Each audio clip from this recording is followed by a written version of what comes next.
tempo I ended better than the tempo I started. I did slow down a little bit. I think that works better. This was the tempo I started. I think it's too fast. Dotted quarter equals 50. I think dotted quarter equals 45 is a little bit better. The other thing that I want to really focus on is not rushing out of the trills.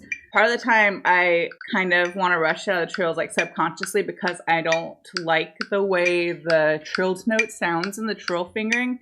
Comfortable, I guess, living with it. So I want to do two things. I want to make sure that I am playing the rhythm correctly, and then I also want to make sure that I'm doing my best to make the trilled note sound as nice as possible, even if the fingering is not ideal. I'm just going to start from the beginning. So that's the first one. I'm going to write in some of these trill fingerings as I go too. So for the E to F sharp, I'm trilling to the 2 side key fingering, or clarinet players would know it as like our chromatic F sharp fingering. That's what I'm trilling to there. I'm going back and forth right now for the G to A trills, and whether I'm going to trill to like the 3rd side key or just using the A key. So I'm not going to write that in yet until I make a more final decision. And everything else on the first page then is pretty standard, so I don't need to write those in yet, or not just yet. Oh, the A to B trill. That one is the 4th side key. Right from the beginning with the metronome.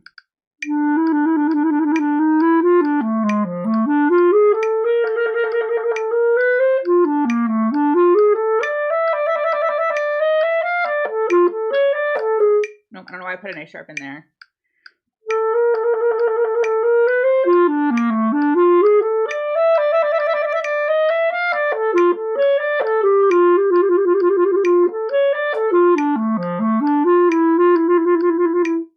I think I do like trilling to the side key better on the G to A trills than the trilling to the A key. Maybe for the beginning again, since I'm not that far in.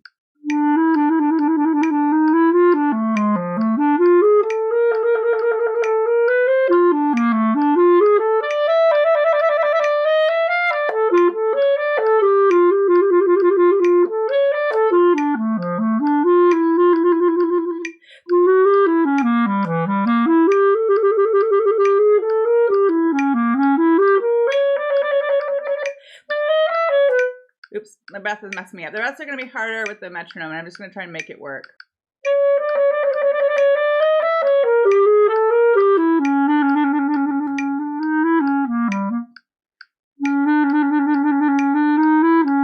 So for that one, I'm kind of rolling off of, because I have to use the chromatic F sharp in that bar, which is the 2 side keys. Again, I'm kind of just rolling off of the 2nd side key to play the D sharp. I don't know if that would be considered like the correct way to do it.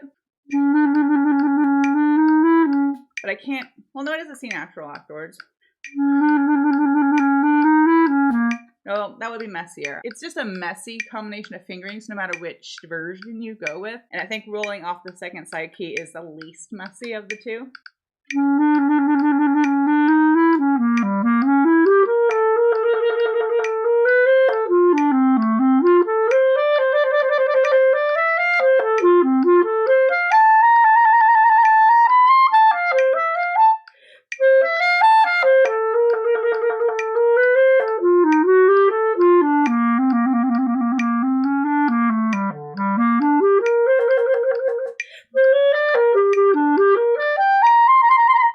Mark that because it messed me up earlier. The A repeats. It's not a new note on the downbeat of the next figure.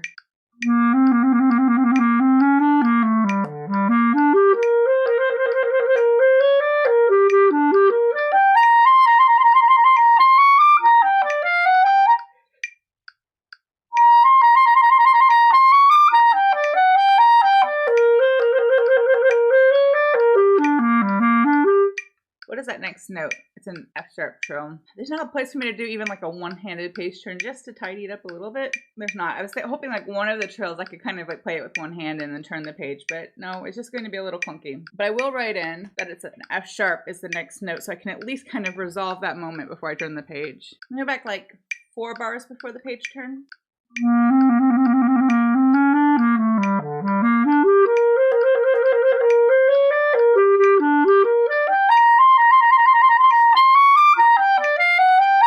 I'm adding an extra note.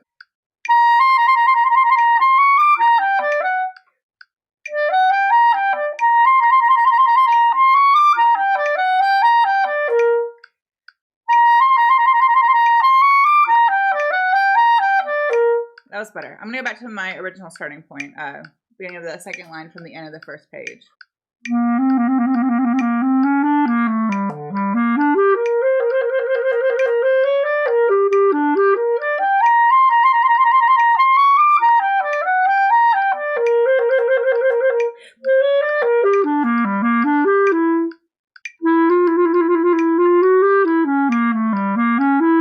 I don't think I missed that before, but I'm gonna mark it because I missed it that time, that D sharp. Hopefully I can read that.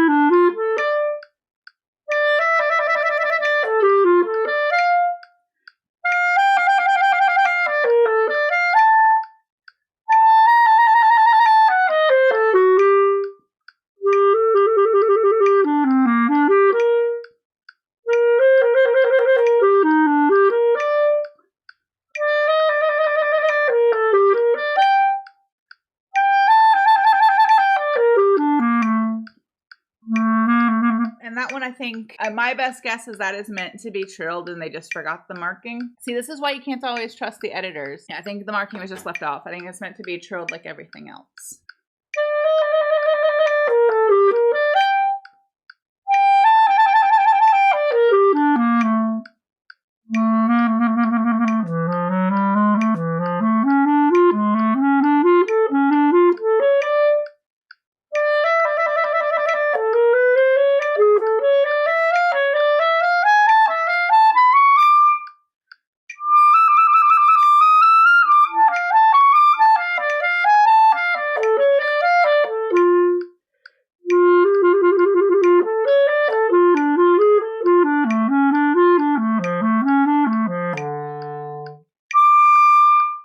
So this one, like some of the others in this study collection, it doesn't have any dynamic markings. The only dynamic marking I have is a mezzo forte at the very beginning. So I'm going to treat this one as like it's meant to be more or less the same dynamic throughout, with just a little bit of like natural fluctuation. I feel like each little figure, the trill through the like kind of ascending, descending line should kind of have a little bit of like, it gets a little bit louder, gets a little bit softer, but nothing super dramatic. Maybe the challenge is meant to be kind of keeping it in the same like dynamic range or dynamic family for the entire study. I'm gonna go from the beginning again and see if there are any like weird things I missed that I wanted to mark.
I'm still messing that up. It's the E to the F, or E to the G sharp rather. I'm trying to add an F natural in there for some reason, and I don't know why.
make sure I don't breathe like here, here, or here. Here is okay, because I want to get a big breath here. Because I feel like I should be able to make it to the end, breathing in the rest and not having to stop and take any like unscheduled or unplanned or awkward breaths along the way. I'm going to go for the top of the page again.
I'm fighting the urge to breathe between the octave E's at the end. I think it was in the Polatschek 12 stream, I talked about how like there's some places on your instrument or in your playing, in your like technical skill or whatever you want to call it. There are some places in your playing, like some notes that you just don't want to breathe before, because getting a nice clean articulation after the breath, or getting like a nice soft entrance right after a breath, or things like that are more difficult. And the reverse is true. Like there might be some notes that you feel like you get your best result when you do breathe right before them. And I think like it's one of those cases where if you're practicing for something, if you're preparing for something, go for that best case scenario. Like practice not breathing before that note if you feel like you have to, or practice breathing before that note if you need to, but for some reason don't want to because you're worried about the entrance after. And then like work on it and see if you can improve it, if you can make that better, if you can gain more control over whatever that situation is. And then if you're more in like, not survival mode, but it's a case of like, I have this music and the performance is in like a matter of days or hours,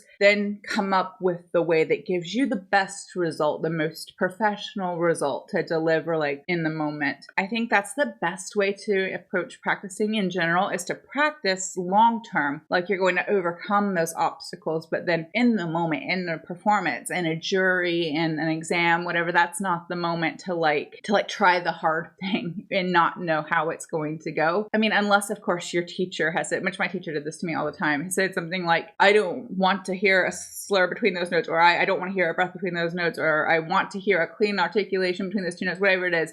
And if I don't hear it in your jury or whatever, then I'm going to take a point off or whatever. Then like, or don't. Like if you're like, I can lose a point to make it like sound the best I can do right now, then that's fine. That's your choice, you know? But I think you practice like you're going to long term, like you're going to fix your worst case scenarios, and then you perform with whatever the best case scenario is. Does that make sense at all? You don't want to give up on yourself on working on improving those things, because you never know when you'll turn a corner and get more control or finally fix that thing. I've had a couple things like that lately. Like I wasn't even like really focused on trying to fix it. Little things that were in like my audition repertoire for the audition I just took earlier this month. There are a couple like technique based things that I know have been a problem for me for a while. And I wasn't really focused on fixing them exactly, but more just like improving the phrases where they were showing up in this audition rep. And one day I just like noticed they were better. Maybe in a couple weeks they won't be as good anymore. Maybe they're the kind of things that I'm always going to be working on. It does work, like to practice that way and kind of just keep insisting on trying to get it right. But I think when you have to perform, when it's time to like deliver a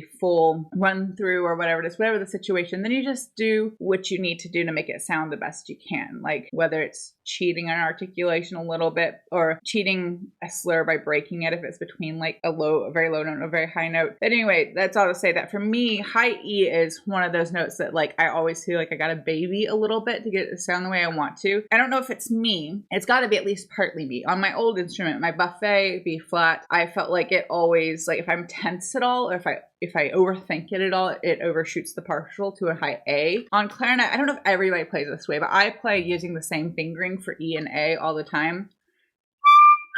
And I just voice it differently. And for me, the A is a much more stable note than the E is. On this instrument, I think the E is more stable than on my other instrument, my other B flat clarinet. But I know on that instrument, like if I am like tense at all and like not prepared or whatever the situation is, it'll jump the partial, and which isn't really a squeak. I'm just overshooting. I'm playing a note, like an actual note, you know, just in the wrong partial. On this one, I don't think it's quite as sensitive, like quite as problematic, but I do still feel like I really need to be on top of it. And so like playing that low E to the high E, I know if I breathe between them, it's not going to be as nice, but I do know that I've got to be prepared because I'm not going to have a lot of air at the end of that long line of notes before it. So I'm trying to make that as nice as possible, but I'm going to like keep working on it, and I'm going to keep insisting on not, like I'm going to articulate the high E after the low E, but I'm not going to break it with a breath. So I'm gonna do from the trill that wasn't written in that I had to add to the end of the page.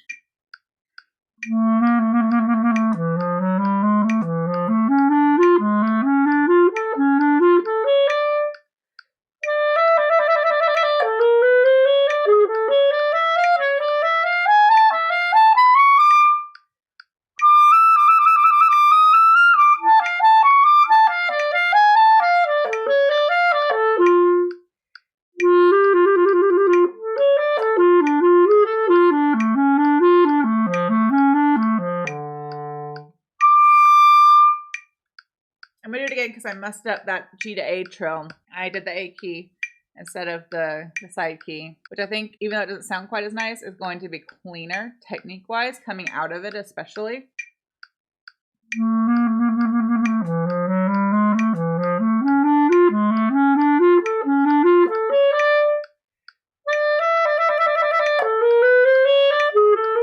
Oh, that's one spot I wanted to write in a fingering. It's gonna be just a left hand B, right hand D sharp.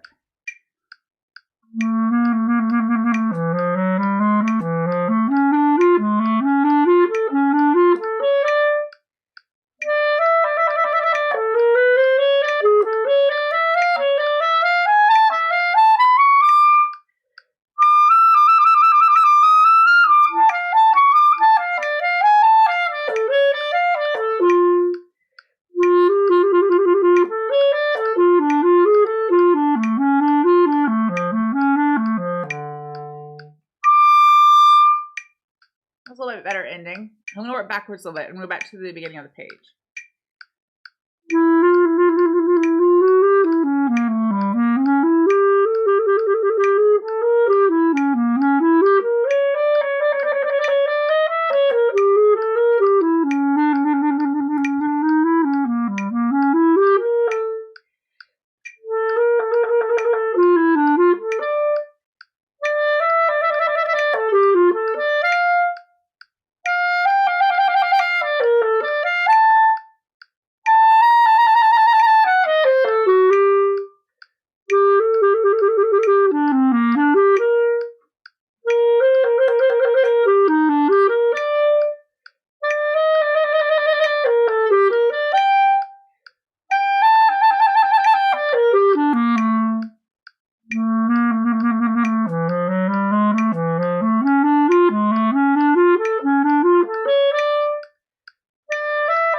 I messed that spot up again. I'm gonna go back one trill.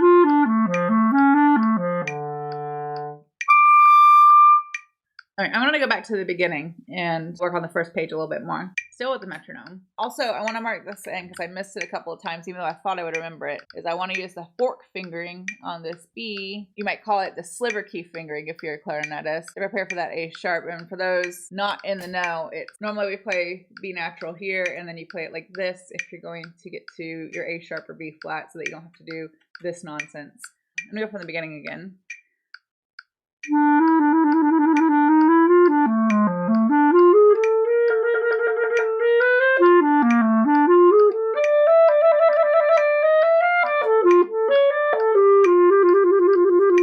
I did the A key again. I'm still not like, I feel like the side key is going to be the better one option for the trill, but I keep wanting to trill to the A key instead.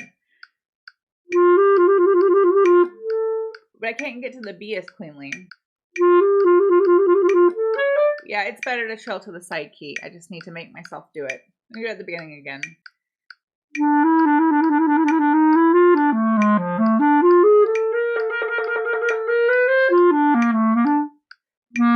It's that change from the B to the E that I was messing up earlier.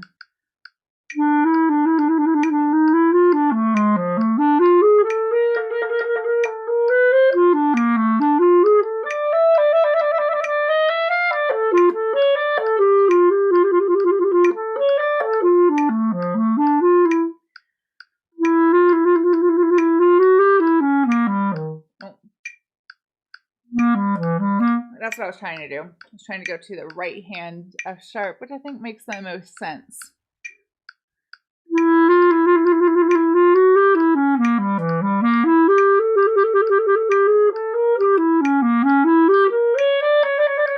I want to make sure I did it that time, but I think I messed it up earlier. I want to make sure I get to the left hand C here.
I'm still not executing that one weird fingering, the roll from the chromatic F sharp to the D sharp exactly right, like as cleanly as I would like, but I think it's better, at least on some attempts. I'm going to go back to the beginning and play it through again. Still with the metronome. This is goal tempo. I started at goal tempo, and I think this is where I want it to be. It can maybe go even a smidge slower, but I think dotted quarter equals 45 is the appropriate tempo.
to mark that earlier. I also want to make sure I do a right hand C there. Not right hand C. Sorry, left hand C.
I'll mess that up again.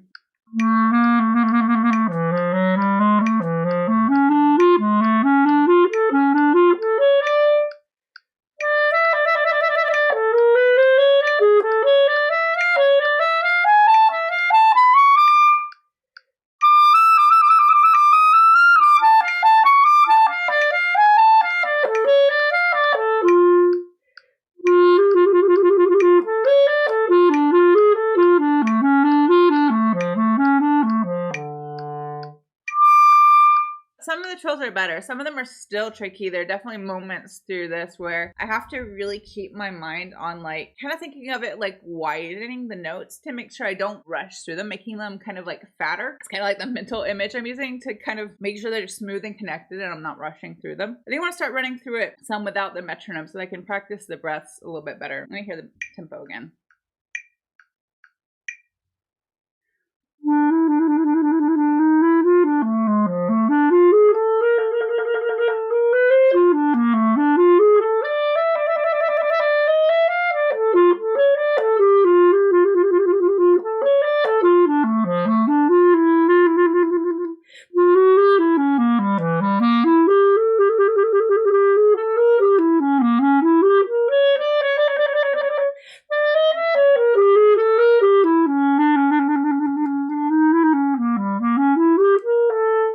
Mess that up a little bit. I'm gonna go back a couple bars.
Why that's one of the easiest figures, but I keep trying to like either overcomplicate it by adding accidentals that aren't there or just rushing through it, but I messed it up that time. I'm gonna go back like 2 bars.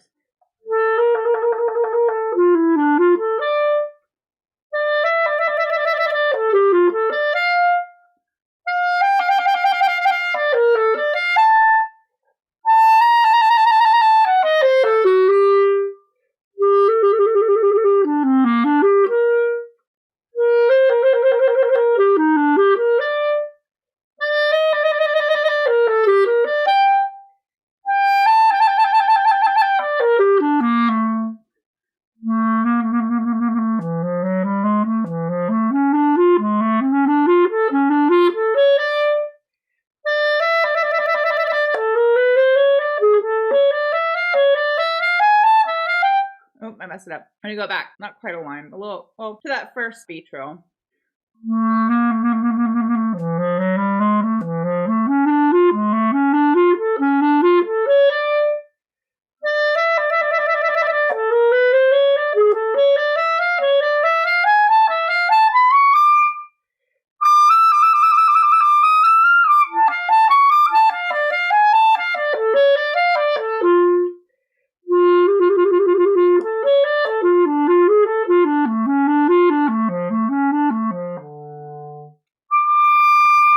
I think it's coming together pretty well. This one's kind of short, I think, compared to some of the others in this collection, or less dense. Maybe shorter is not the right word. So I'm gonna try and play it through a couple times and see if I can get a nice, like, solid playthrough. Hopefully without stopping. I don't always manage that, but hopefully without stopping.